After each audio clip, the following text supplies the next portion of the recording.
croissance peut être infinie dans un monde fini. Soit tu es fou, soit tu es économiste. Je dirais que la performance n'est pas prioritaire, c'est la robustesse qui doit l'être. La suite vient naturellement. Depuis 2019, on est quand même dans un contexte de polycrise, d'où le fait de vouloir cultiver la robustesse avant de prioriser la performance. Le family office, lui, a deux ambitions principales, c'est la défense des intérêts patrimoniaux des familles et la préservation de l'harmonie familiale.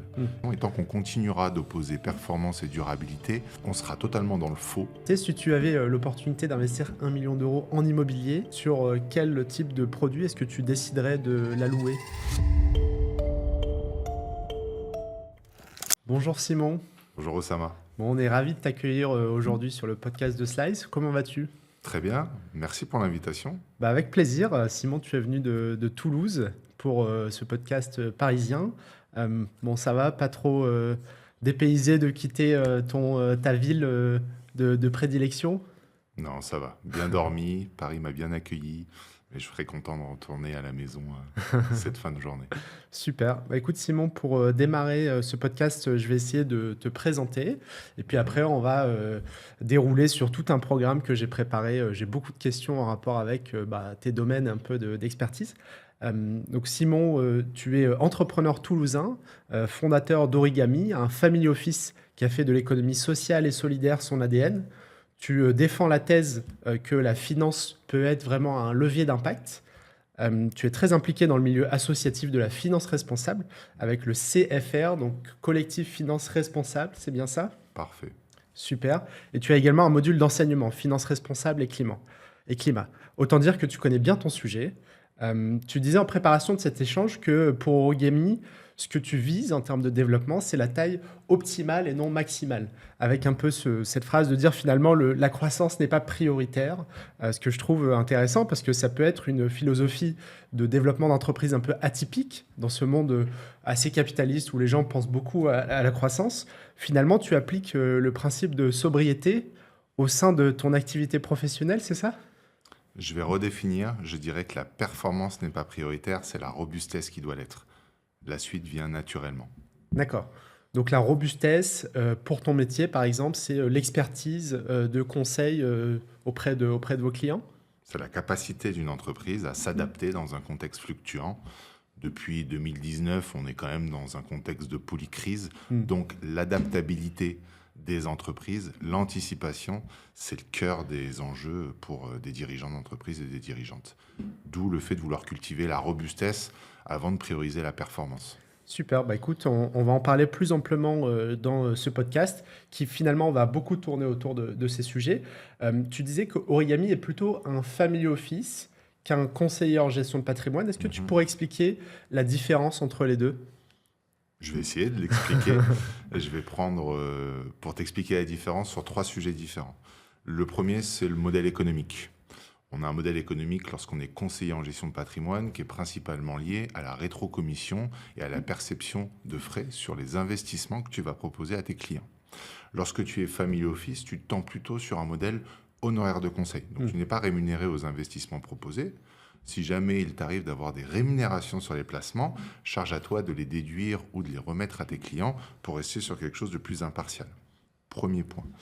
Deuxième point, ça sera peut-être la finalité du métier. Aujourd'hui, le conseiller en gestion de patrimoine a plutôt vocation à proposer des solutions de placement. Le family office, lui, a deux ambitions principales. C'est la défense des intérêts patrimoniaux des familles et la préservation de l'harmonie familiale. Et ça va passer par plus de stratégie que d'opérationnel au final. Stratégie en ingénierie financière, stratégie en ingénierie patrimoniale, en prévention des risques, en adaptation. Voilà. Et j'ai dit 3 et je vais rester à 2. Ça Juste marche. dans le 2, j'en ai parlé. En tout cas, c'est très clair. Et dans votre ADN, justement, il y a cet aspect finance responsable et même ce que tu disais, finance régénérative. Est-ce que tu pourrais expliquer ce terme? Moi-même, honnêtement, je ne sais pas exactement ce que c'est, donc je serais curieux que tu m'en dises un peu plus. Pour comprendre le terme, je vais prendre juste 1 minute pour poser le contexte. Je m'éloigne du métier. Je parle d'une manière générale. Au niveau de notre structure sociétale, on est dans un monde où on est guidé par la croissance, avec une croyance en une croissance infinie. D'ailleurs, il y avait une phrase très forte qui expliquait que de croire que la croissance peut être infinie dans un monde fini, soit tu es fou, soit tu es économiste. L'enjeu qu'on a aujourd'hui, c'est qu'on arrive justement au bout de ces matières premières, de cette énergie, de cette capacité à soutenir une croissance infinie. Et on se rend bien compte que dans différents aspects de la vie du quotidien, ça commence à craqueler, voire même à éclater de manière extrêmement violente. Alors comment on peut faire pour prospérer durablement? Comment on peut faire dans un monde où de toute façon la croissance ne peut pas être infinie, réussir quand même à changer de modèle, parce que ça fait peur aux gens de dire bah non, on ne peut plus reposer que sur de la croissance infinie. Et c'est là qu'il y a quelque chose de très simple qui s'appelle le régénératif, mais qui est en fait un joli mot pour copier ce que la nature fait depuis 4,3 milliards d'années, parce qu'elle prospère durablement. Les arbres ne grimpent pas jusqu'au ciel, c'est bien connu. Comment on peut appliquer ce que la nature fait au quotidien dans des modèles économiques, sociétaux, pour justement réussir à prospérer durablement et à être serein sur ce que sera l'après post-croissance infinie. Il y a 5 axes. Peut-être qu'on aura l'occasion de les développer, tu me diras, qu'on essaye d'appliquer. Je dis bien on essaye parce qu'on n'a pas aujourd'hui réussi à être régénératif, ça serait très compliqué de le dire. Par contre, on a cette ambition d'explorer au maximum, de mettre de l'énergie, de l'intention là-dedans pour voir ce qu'il est possible de faire dans nos métiers. D'accord. Et parlons-en, donc ces 5 axes, en essayant de faire, on va dire, le plus simple possible pour que tout le monde puisse nous comprendre. Alors, je ne sais pas si on va développer les 5 axes, mais juste pour bien comprendre comment ça s'applique, ce principe de régénération, dans le milieu de la finance. C'est surtout ça qui m'intéresse. Ce qui va s'appliquer dans le milieu de la finance, mais ça peut s'appliquer dans n'importe quel secteur. D'accord. Et on va rester sur le focus finance. Premier, c'est de renforcer l'utilité sociale et environnementale. Ce que tu fais aujourd'hui en tant qu'entrepreneur, en tant qu'entrepreneuse, doit aussi soutenir une utilité sociale ou environnementale. Un exemple très simple, Origami Group aujourd'hui propose des formations gratuites sur les enjeux environnementaux et sociaux. D'accord. Deuxièmement, tu dois respecter les limites planétaires. C'est le sujet, on a 9 limites planétaires à ne pas franchir.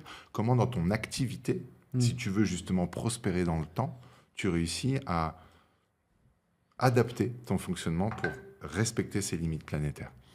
Troisièmement, c'est la coopération dans le secteur. Je ne parle pas de collaboration ni de compétition, c'est tout à fait différent. C'est comment tu coopères aujourd'hui, comment tu crées justement des ponts de coopération avec les acteurs dans ton secteur, comme la nature le fait de manière naturelle. D'accord. Quatrièmement, il y a le sujet de la QVT, donc améliorer la qualité de vie au travail. Là, c'est simplement prendre soin des gens aujourd'hui qu'il y a dans ton entreprise et qui font la réussite de tes entreprises et de ton entreprise. Et le dernier sujet que j'ai, c'est le partage de la valeur et de la gouvernance. Une structure comme une entreprise aujourd'hui doit être capable de partager sa réussite, mais aussi de partager les prises de décision comme on le fait dans la nature d'une manière générale. D'accord. Voilà. Donc, sur ce dernier point, ça peut être, par exemple, d'impliquer, d'avoir un régime moins central et d'impliquer plus les collaborateurs dans les prises de décision, voire au capital de la société. C'est ce genre d'exemple? C'est exactement ça. C'est un des principes de l'économie sociale et solidaire, de dire qu'aujourd'hui, si tu veux une entreprise robuste, qui tienne dans le temps, tu dois être capable d'organiser ta gestion de l'entreprise en intégrant toutes les parties prenantes aux prises de décision. Mais ça va aussi, dans notre cas, c'est un peu plus poussé, c'est qu'on a aujourd'hui la volonté, on est en train de le mettre en place, d'affecter une partie du capital, donc de donner un pourcentage de l'entreprise à une structure qui va représenter la nature au comité stratégique et qui va être là pour dire les décisions que vous êtes en train de prendre, moi en tant que représentant de la nature, je ne les accepte pas pour telle et telle raison. D'accord. Oui, de mémoire, c'est ce que fait Patagonia. Il me semble qu'ils avaient fait une sorte de donation à la nature avec un mécanisme associatif. Un fonds de dotation. Ouais, ils ont apporté, donc c'est Monsieur Chouinard, si je ne me trompe pas, désolé si je me trompe, qui a apporté les parts de l'entreprise à un fonds de dotation. Et donc en fait, les résultats de l'entreprise sont réinvestis dans des associations, dans des organisations qui ont vocation à défendre la nature, à réparer la nature, à régénérer la nature. C'est ce qu'on veut faire avec des moyens évidemment beaucoup plus limités. Donc on fait appel à des structures qui existent déjà. On a dans nos échanges notamment Olivia Blanchard, des acteurs de la finance responsable et qui aujourd'hui parle beaucoup de finance dans la nature, et France Go qui a été pas mal mis en avant avec un ouvrage sur la nature au travail qui nous aide à mettre en place là au sein d'Origami Group. Alors j'ai une question très directe parce que c'est une critique que j'entends souvent qui est finalement toi tu es en lien au quotidien avec des gens qui ont une capacité d'investissement, des investisseurs particuliers, voire professionnels.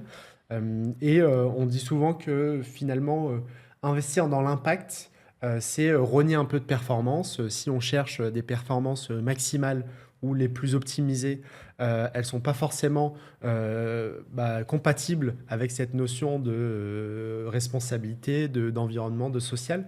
Est-ce que c'est vrai? Finalement, il faut, en tant qu'investisseur, accepter d'avoir deux objectifs, ou est-ce que c'est une vaste légende et en réalité, il y a des produits qui sont de même niveau de performance, voire plus performants dans ce milieu? Tu es très poli quand tu dis que c'est une vaste légende. Je dirais que c'est du très gros bullshit, très bien organisé D'accord? pour pousser à l'inaction. Ça fait partie de ces phrases toutes faites qui poussent à l'inaction. Et tant qu'on continuera d'opposer performance et durabilité, Mm. on sera totalement dans le faux. Il ne peut pas y avoir de performance. Alors, il sera intéressant de définir ce qu'est la performance, Mm. mais il ne peut pas y avoir de performance quand le temps que tu as devant toi n'est pas suffisamment long. Mm. Le sujet de la durabilité, c'est de pouvoir justement durer dans le temps, Mm. protéger notre façon de vivre aujourd'hui, de fonctionner et de faire en sorte que les entreprises soient là dans 15, 20, 30 ans. Mm. Si tu estimes que ce n'est pas important que les entreprises soient encore là dans 3, 4, 5 ans, je ne sais pas à quoi va te servir ta performance. Mm. Donc, opposer les deux, c'est au pire une volonté de déstabiliser quelque chose de vital, au mieux une bêtise, une sottise qu'on a répétée, qu'on n'a pas bien comprise. Oui. Mais si je prends un exemple très concret, et peut-être que ça nous permettra de voir un peu comment raisonner. En immobilier, tu as un local, un appartement, peu importe, tu veux viser un rendement maximal. Tu vas essayer de tirer le loyer le plus haut possible. Et aujourd'hui, il y a des acteurs, par exemple, étatiques, qui, eux, feront des loyers modérés. Mécaniquement, ils ont une approche qui est plus responsable vis-à-vis de leurs locataires et ça va peut-être leur assurer une longévité autre, etc. Mais ils n'ont pas forcément le rendement le plus élevé. Donc, est-ce que ça, c'est applicable dans toutes les industries ou est-ce que ce qu'il faut réfléchir, c'est de se dire, à long terme, ce locataire sera encore là si je lui propose un loyer qui est raisonnable. Et donc, en investissant sur le long terme, finalement, je fais un meilleur rendement que quelqu'un qui veut maximiser. Je crois que tu as répondu à la question dans ce que tu me présentes, mais c'est évidemment ça. Encore une fois, il faut redéfinir ce qu'est la notion de performance. Si c'est le fait de gagner un maximum à l'instant T, Ouais. avec une prise de risque élevée, dans ce cas-là, tu retires toutes tes économies, tu vas au casino, mais tu vois bien que c'est quelque chose d'extrêmement risqué et pas durable. Si je prends ton exemple de l'immobilier, Ouais. j'ai deux possibilités. J'ai un appartement sur lequel je vais essayer de générer un maximum de rendement. Ce que je vais faire, c'est que je vais mettre un minimum de frais. Je vais ne pas réhabiliter l'emplacement et je vais essayer d'en tirer un maximum de revenus. Et à côté, j'ai un autre appartement où je vais avoir certainement le même loyer qu'à côté. Par contre, je vais peut-être mettre plus de frais dans le confort, dans le côté énergétique, etc. À loyer équivalent, il est évident que toi, en tant que locataire, tu auras une volonté de rester dans l'appartement qui répond aux normes réglementaires obligatoires. Alors déjà, en tant que propriétaire, tu évites de payer des amendes. Et puis, toi, en tant que locataire, tu vas rester longtemps dans ce bien immobilier.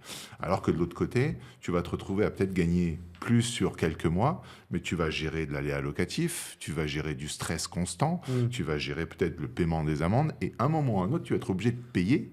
Et tu vas payer beaucoup plus cher que si tu avais anticipé le truc de manière plus intelligente. Donc, sur un horizon de quelques années, voire même plus, ça sera forcément plus rentable d'intégrer une logique de durabilité. C'est une logique évidente. Oui, donc durabilité, finalement, c'est penser long terme. Et c'est ce qui permet à l'investissement, de démontrer que l'investissement est plus fructueux. C'est de regarder sur le long terme et pas sur des plages assez courtes. Mais j'ai l'impression que les investisseurs particuliers, aujourd'hui, ont des visions très court-termistes, notamment les jeunes. Est-ce que c'est quelque chose que tu observes aussi? La durabilité, c'est des notions qu'il faut redéfinir, un peu comme l'écologie. Donc, tout le monde peut apporter sa définition de la durabilité, mais tu as raison. C'est soyons là dans un temps long. Et quand on dit soyons là avec la même liberté qu'aujourd'hui, les mêmes capacités de faire aujourd'hui pour nous, pour nos enfants, pour nos petits-enfants. Donc, évidemment, ça implique de réfléchir sur des temps longs. Et ce qui prend du temps est durable. Là aussi, tu as une phrase toute faite, hein, c'est que tu ne fais pas grandir une plante en tirant sur les feuilles. C'est exactement la même chose pour ce qui est de l'investissement et de la finance. Si c'est court terme, ça ne sera pas rentable. Et si c'est court terme et rentable, c'est qu'il y a une prise de risque énorme. Et cette prise de risque va au-delà du point de vue financier. C'est aussi une prise de risque sur les enjeux environnementaux et sociaux. Ce qu'on voit aujourd'hui, c'est qu'il y a une désinformation énorme, mais qui est aussi liée à quelque chose de beaucoup plus profond que le monde de la finance, qui est lié à quelque chose de plus civilisationnel, où on veut plus vite. C'est la culture de l'accumulation du matériel, vitesse grand V. Il faut gagner 30 000 euros par mois en moins de 15 jours. Il faut réussir à changer de physique en 10 jours. Il faut récupérer tout ce que tu veux commander sur Internet le lendemain matin à 8 heures, etc. Et en fait, ça, ce sont des phénomènes sociaux. Ça sort du cadre de la finance. Mais lorsque tu le mets en face du monde financier, ça donne des gens qui veulent gagner beaucoup, très vite, sans prise de risque, ce qui aujourd'hui n'existe pas. Et ne peut pas exister, bien heureusement. Oui. Et justement, ça me fait une transition sur une question que je me posais personnellement. Tu conseilles aujourd'hui des familles au travers de ton Family Office, c'est un peu la présentation que tu faisais au début. Et finalement, conseiller des familles, c'est aussi gérer des dynamiques assez complexes qui peuvent être liées à les frères et sœurs qui ne s'entendent pas, l'enfant qui n'a jamais été... qui n'a jamais eu l'attention qu'il voulait de ses parents. Il y a tout un côté un peu psychologique qui finalement peut aussi se refléter dans l'argent. Hein, s'il y a un héritage, comment on se le distribue et tout, peut revenir des problèmes de famille. Comment tu gères ce sujet justement pour trouver l'harmonie? Tu disais, je cherche l'harmonie dans mes conseils. Du coup, il y a un volet un peu psychologue dans ton métier? Il y a un gros volet empathie, compréhension. Donc tu as très bien résumé le sujet. Préserver l'harmonie familiale, c'est d'être capable de faire en sorte que tout le monde communique avec les mêmes éléments de langage. Parce que les grands-parents ont vécu à une époque et donc ont un contexte qui fait qu'ils vont prendre des décisions qui sont différentes de celles des parents qui ont vécu à une autre époque et encore différentes de celles des enfants qui vivent à une autre époque. Et donc forcément, les trois, bien qu'animés par la même volonté de protéger et faire perdurer le patrimoine familial, ont des ambitions qui sont différentes et des grilles de lecture qui sont totalement différentes. Mais c'est exactement la même chose dans la nature au sens large. Dans une forêt résiliente, tu as des arbres, tu as des animaux, tu as des fruits, tu as tout un tas d'espèces qui cohabitent les unes avec les autres, qui coopèrent. Et ben notre travail à nous, dans ces familles-là, c'est... Je te donne un peu la marche à suivre de notre fonctionnement. On va faire des entretiens de manière un peu individuelle avec chacun pour essayer justement de comprendre les dynamiques, faire preuve d'énormément d'empathie. Il faut qu'on soit capable de se mettre à la place des gens qu'on a en face de nous pour comprendre ce qui les anime. Et après, lors de réunions de famille, lors d'échanges dédiés à ces moments-là, construire ensemble une charte familiale, une charte de communication où on va tous et toutes se mettre d'accord sur un vocabulaire, se mettre d'accord sur une trajectoire, une dynamique, en partant du principe qu'il y aura forcément des concessions, c'est propre de la coopération, mais que ces concessions vont être au service d'un intérêt collectif, commun, qui prime sur le fait qu'on puisse défendre nos volontés individuelles. Donc on va faire en sorte que le collectif ne l'emporte pas sur l'individu, mais que l'individu ne l'emporte pas sur le collectif, et d'avoir cet équilibre-là fondamental à ce que les familles puissent durer dans de bonnes conditions. Et ce que les familles ont créé, donc très souvent, là on parle de structure entrepreneuriale. Et est-ce que tu penses que l'héritage est un moyen vertueux de développer une économie? Parce qu'il y a une critique qui revient aussi souvent qui est finalement un principe méritocratique qu'on retrouvait dans le S de ESG social et que en fait on recrée de l'égalité dès la naissance entre les personnes. Aujourd'hui, dans les familles, forcément, il y a les grands-parents, les parents et les enfants. Parfois, des enfants peuvent se retrouver avec des milliers, des dizaines de milliers, voire des millions d'euros de patrimoine dès la naissance grâce à un effort des générations d'au-dessus. On pourrait se dire, où est le principe méritocratique si dès la naissance, il y a des inégalités aussi fortes? Toi, tu observes que ça crée des inégalités d'avoir ce niveau d'héritage, on va dire, dans les familles ou pas forcément? Je ne suis pas forcément le mieux placé pour répondre à cette question, mais je vais quand même tenter de te répondre avec deux points. Le premier, je ne crois pas que les inégalités sociétales que nous avons aujourd'hui soient le fruit de l'héritage. Je pense que c'est surtout lié à un fonctionnement d'éducation et à des politiques sociales aujourd'hui qui sont inexistantes et en train d'être détruites lorsqu'on parle de prendre soin des gens qui vivent dans des situations compliquées. Mm. Voilà. Au profit, par contre, d'un petit groupe d'individus qui ont, pour le coup, un peu plus de capacité. Je crois que déjà, ça, c'est un des premiers sujets qu'on doit traiter. Le second, sur la transmission d'entreprise, c'est beaucoup plus profond que ça. On est dans un monde où on souhaite, en tout cas je l'espère, conserver une sorte de diversité dans le monde de l'entreprise. Et le fonctionnement tel qu'il est fait aujourd'hui, on parle d'héritage et c'est important de le dire, fait que lorsque tu es un enfant et que tu hérites de l'entreprise de tes parents, tu hérites d'une valorisation, mais tu n'hérites pas de cash. Donc ta boîte que tu récupères peut valoir 20 millions d'euros, mais tu n'as pas 20 millions d'euros sur les comptes. Donc qu'est-ce qui se passe quand toi tu es enfant et que tu récupères la valorisation de l'entreprise de tes parents? Tu es soumis à des droits de succession, jusqu'à 40 et quelques pourcents. Donc pour faire ça, tu récupères 20 millions, tu dois payer 8 millions de droits de succession. Comment tu fais? Tu es dans l'obligation de vendre la boîte familiale à un repreneur, prédateur, carnassier qui va mettre énormément de ronds, qui va consolider, qui va peut-être détruire une politique sociale dans l'entreprise familiale, qui va détruire des emplois locaux, qui va détruire une dynamique de bienveillance que la famille pouvait porter. Et là, on a un vrai sujet, justement, de transmission et d'héritage où, aujourd'hui, on ne favorise pas du tout en France. Alors, il y a le pacte Dutreil, mais c'est... Là aussi, c'est complexe, on en montre régulièrement pour nos clients, mais on ne favorise pas justement la protection de l'entrepreneuriat local avec cette transférabilité du patrimoine professionnel dans des conditions plus avantageuses. D'accord. Oui, donc finalement, on se retrouve avec des patrimoines qui peuvent être un peu dilapidés ou avec des valeurs qui ne correspondent plus à celles de la famille à cause justement de ces frais de succession qui viennent casser un peu la dynamique qu'avaient créée les prédécesseurs. En tout cas, tu te retrouves dans une situation où quand ce n'est pas préparé, et il y a encore beaucoup de familles aujourd'hui qui n'ont pas anticipé ces risques-là, où tu n'as pas d'autre solution que de vendre l'entreprise, même si toi-même, tu souhaitais la récupérer. Voilà.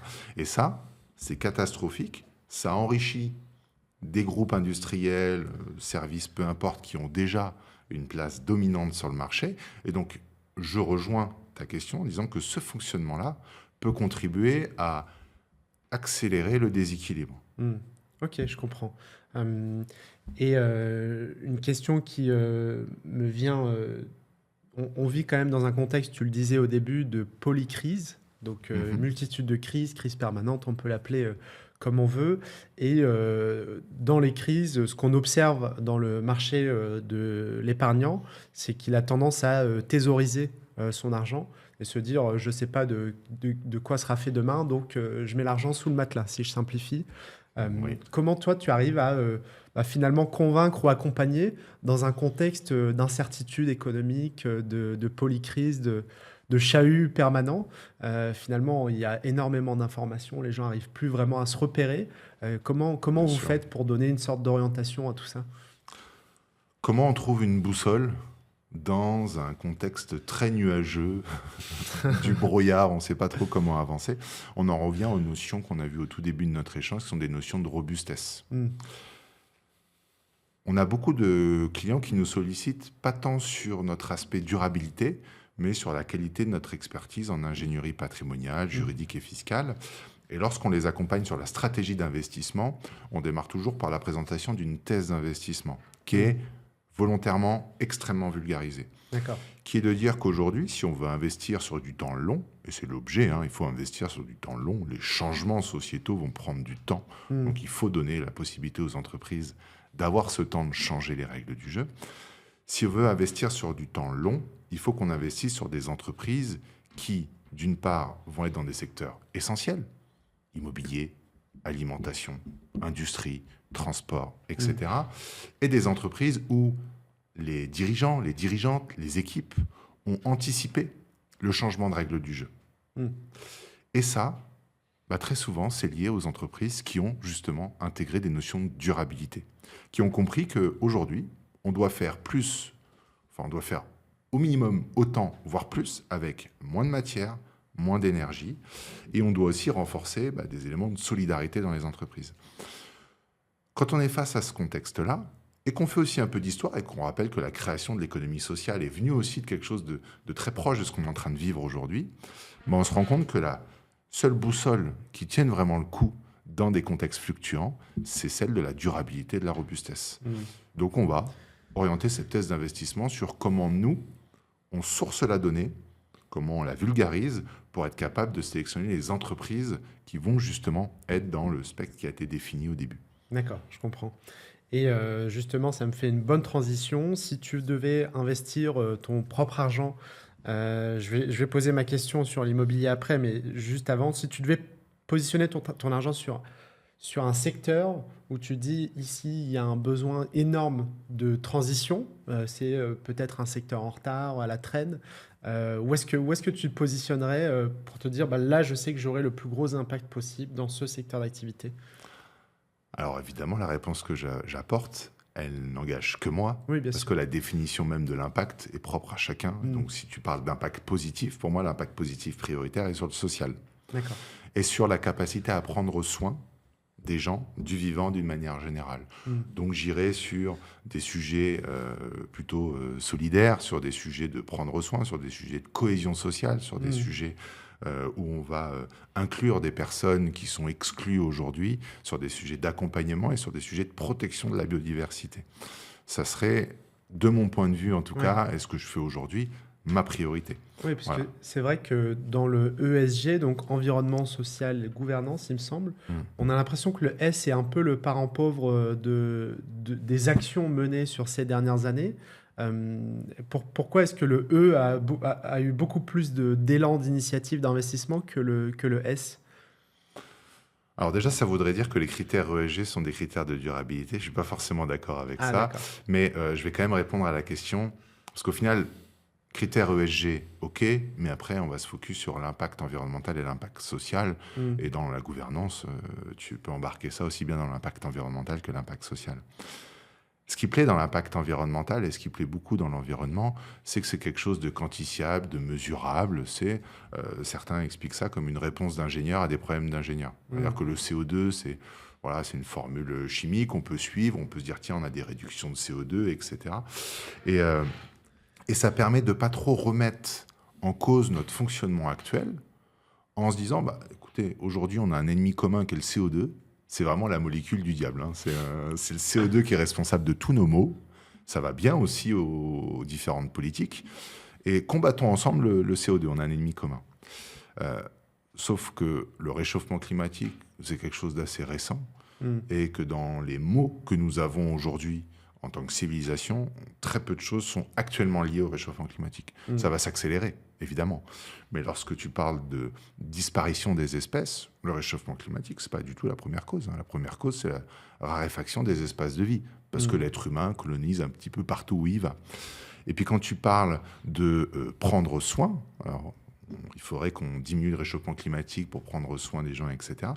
Bah, demain, on peut être neutre en carbone.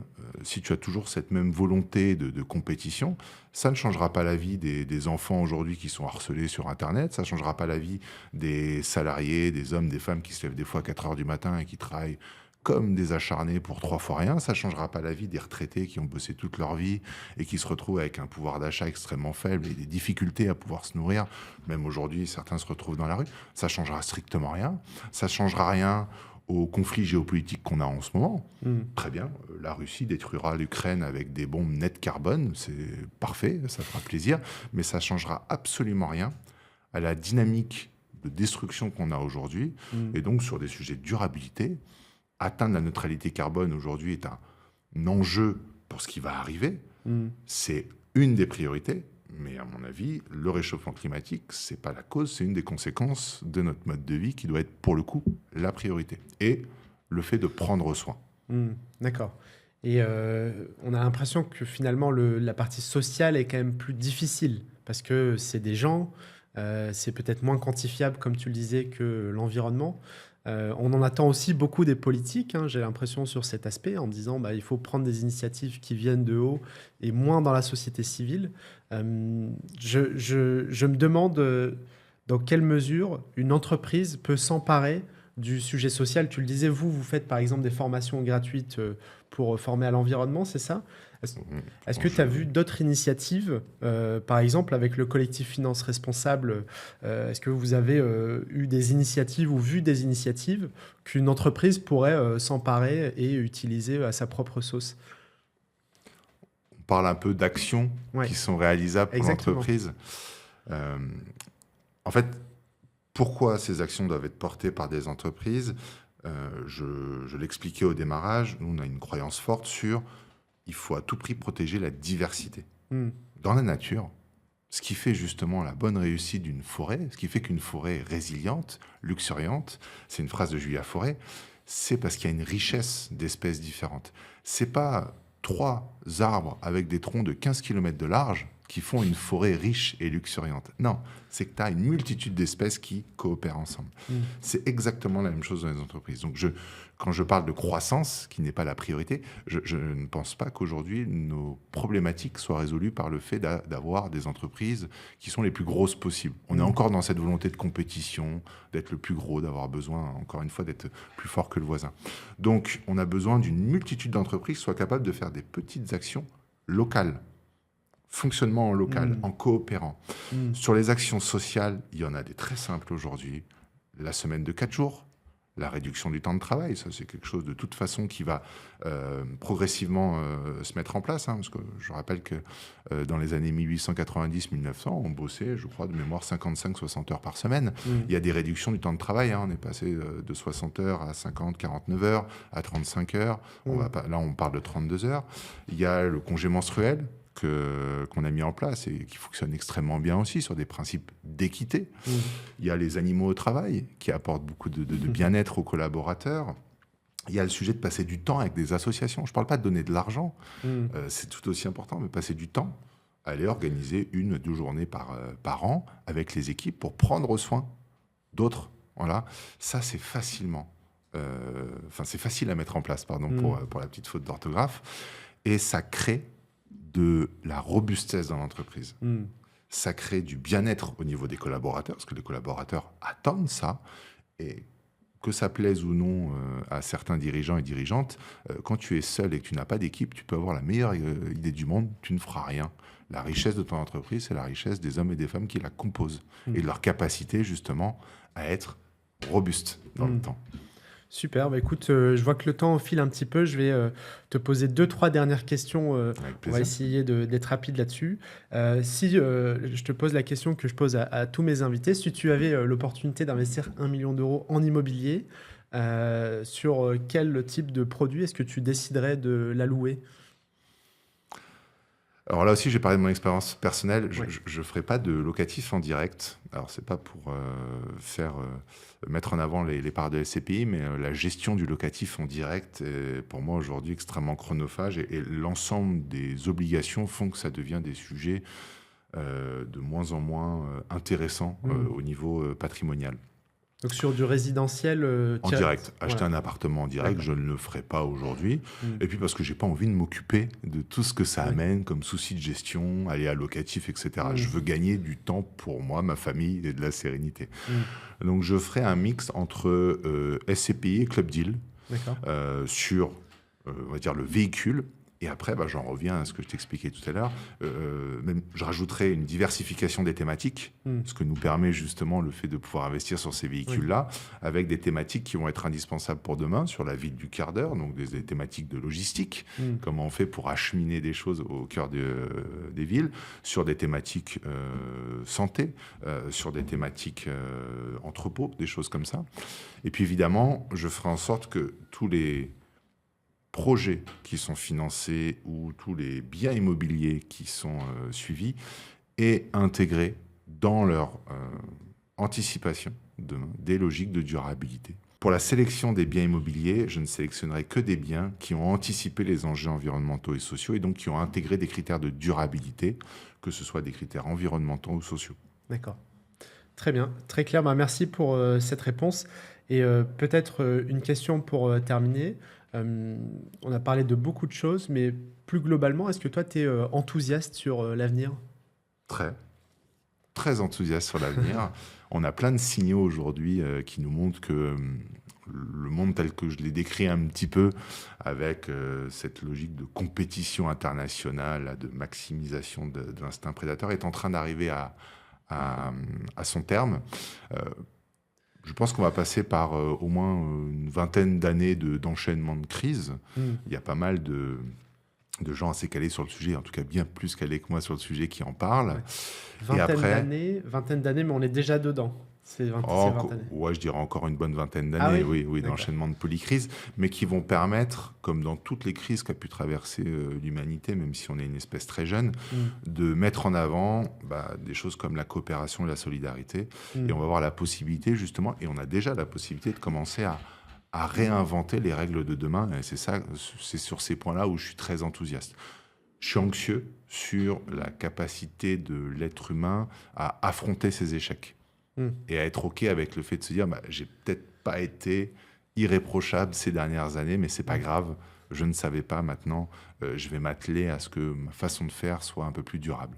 Oui, puis ça peut être aussi générationnel. C'est les enfants qui vont animer une nouvelle dynamique qui sera peut-être différente de celle des parents. On voit qu'il y a ce sujet des enfants qui aujourd'hui ont une critique envers les générations d'au-dessus, disant Bien sûr. vous nous laissez un certain nombre de problèmes sociaux, environnementaux. Peut-être aussi que ce sera générationnel, ce changement. J'ai pas souvenir, en ayant parlé avec des personnes âgées aussi, de pas avoir entendu quelqu'un me dire la génération d'avant a fait n'importe quoi, je suis pas d'accord. C'est toujours, j'arrive, ceux d'avant ont fait n'importe quoi, mais ceux d'avant diront que c'est ceux d'avant. Et là aussi, on est sur un truc d'inaction qui peut durer très très longtemps. Donc, je pense que les générations qui arrivent, nos enfants par exemple, ont une éducation qui façonne aussi un peu leur façon d'être demain. À nous, justement, de peut-être prendre plus le temps de se demander qu'est-ce que je fais au quotidien pour que mes enfants, demain, aient les mêmes libertés que celles que j'ai aujourd'hui. C'est le principe d'écologie. L'écologie, s'il y a une définition à retenir, c'est faire en sorte de subvenir à mes besoins sans prendre le risque d'enlever la capacité de mes enfants à subvenir à leurs besoins demain. C'est juste ça, être quelqu'un qui a une conscience écologique. Ça s'arrête là. Super. Merci Simon. Avec plaisir. Merci Oussama.